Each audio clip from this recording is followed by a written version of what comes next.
The day we moved into the Whispering Pines subdivision, I thought we'd finally found our slice of paradise. The house was a two-story beauty with wide windows and a wraparound porch, nestled in a quiet corner of a tree-lined street.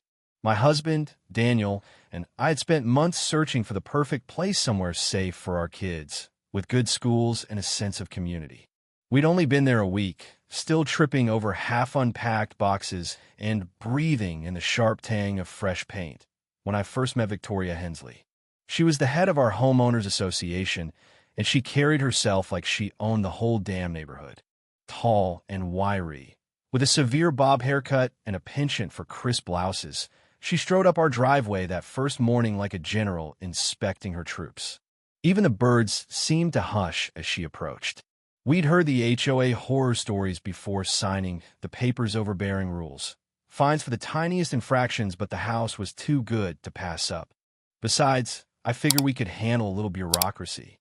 What I didn't expect was how fast Victoria would turn our dream into a nightmare. You see, Daniel has a service dog named Jasper, a golden retriever with soulful eyes and a tail that never stops wagging. Jasper's more than a pet. He's Daniel's anchor.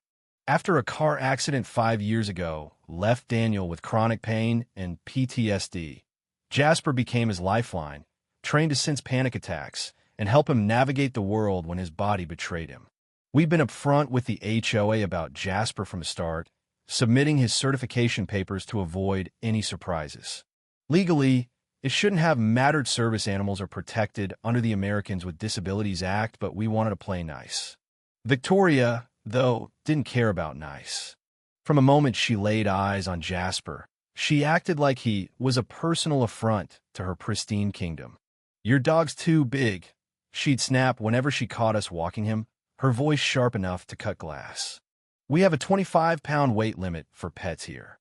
I'd explain over and over that Jasper wasn't a pet, that the ADA overrode her precious rules, but she'd just purse her lips and stalk off, leaving me with a sinking feeling in my gut. Daniel tried to brush it off at first. "She's just a control freak," he'd say, ruffling Jasper's ears. "She'll get over it." But she didn't. It started small nitpicky complaints about Jasper stepping on the grass or barking at squirrels, which he rarely did. Then came the violation notices, slipped into our mailbox like little bombs. One claimed our trash cans were an inch too far from the curb. Another accused us of letting Jasper roam unleashed, even though he was always on a leash outside our fenced backyard. It was petty, absurd, but it wore on us. Daniel's a graphic designer who works from home, and I'm a part-time nurse, so we're not the type to stir up trouble. We just wanted to settle in, maybe make some friends. Instead, we were dodging Victoria's wrath. The real trouble began one humid Saturday afternoon. Daniel and I were on the porch, him sketching on his tablet, me flipping through a magazine, while Jasper snoozed at our feet. The kids, our 8-year-old twins, Mia and Ethan, were inside playing video games.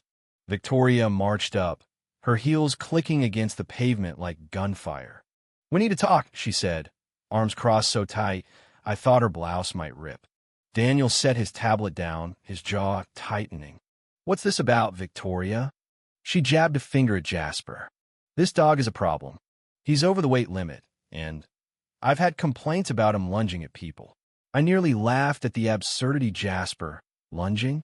The dog who once let a toddler climb on him like a pony? "That's ridiculous," I said, keeping my voice steady. "He's a service animal. We've told you this." "The law." "I know the law." She cut me off, her eyes narrowing.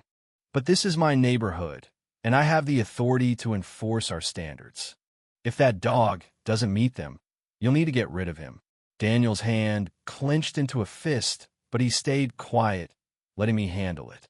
"You can't do that," I said, standing up. "The ADA protects him. You're harassing us over nothing." Her smile was thin, venomous. "We'll see about that." She turned and stormed off, leaving a heavy silence in her wake.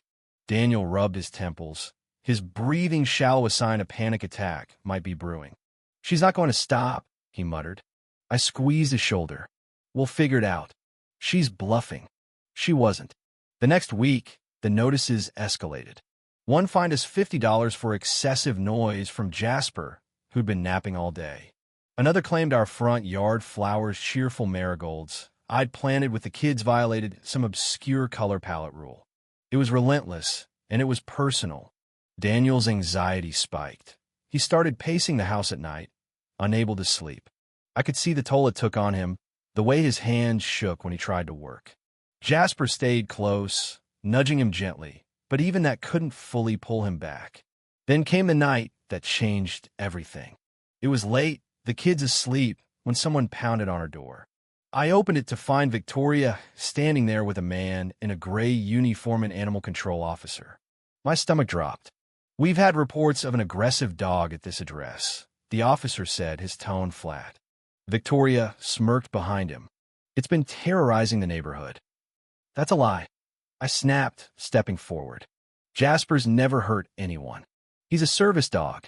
Daniel appeared behind me, Jasper at his side, tail wagging uncertainly. The officer knelt to inspect him, and Jasper licked his hand, calm as ever. "Doesn't seem aggressive to me," the officer said, standing up. Victoria's face twisted. "He barks at me every time I walk by. He's a menace." The officer frowned. "We'll need evidence of a threat. For now, I'll file a report, but there's no action to take." He left, but Victoria lingered, her eyes boring into me. "This isn't over," she hissed before disappearing into the night.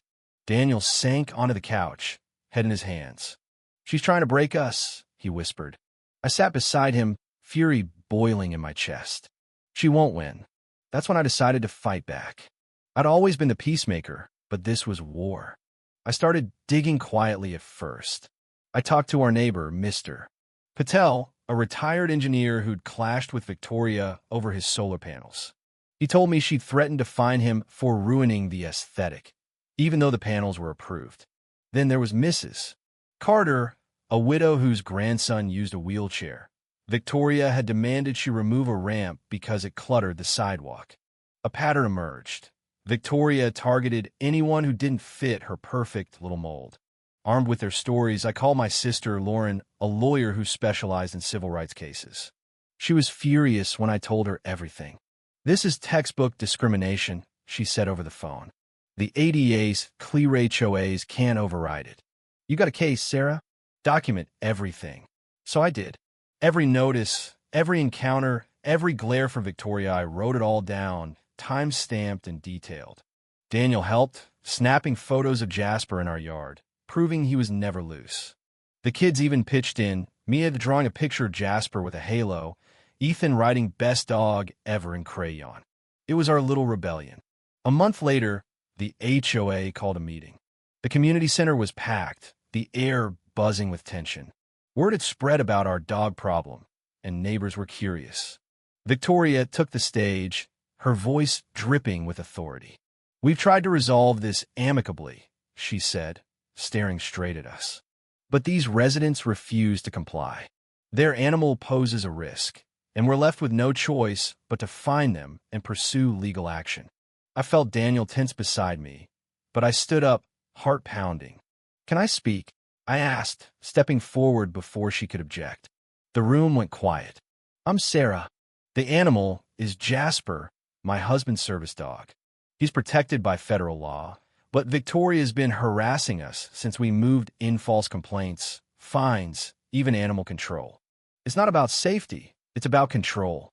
I held up my folder. "I've got proof. And I'm not the only one she's targeted." A murmur rippled through the crowd. "Mr. Patel stood. She fined me for my solar panels, even after approval." Mrs. Carter nodded. "She threatened me over my grandson's ramp." Victoria's face reddened, but before she could respond, the door swung open. Lauren walked in, flanked by a man in a suit, her colleague from the state's Disability Rights Office. "I'm Lauren Hayes, attorney," she announced. "We're launching an investigation into this HOA for ADA violations. We'll be reviewing all complaints." The room erupted. Victoria stammered, "This is a private community," but Lauren cut her off. "Federal law trumps your rules. We'll see you in court if needed."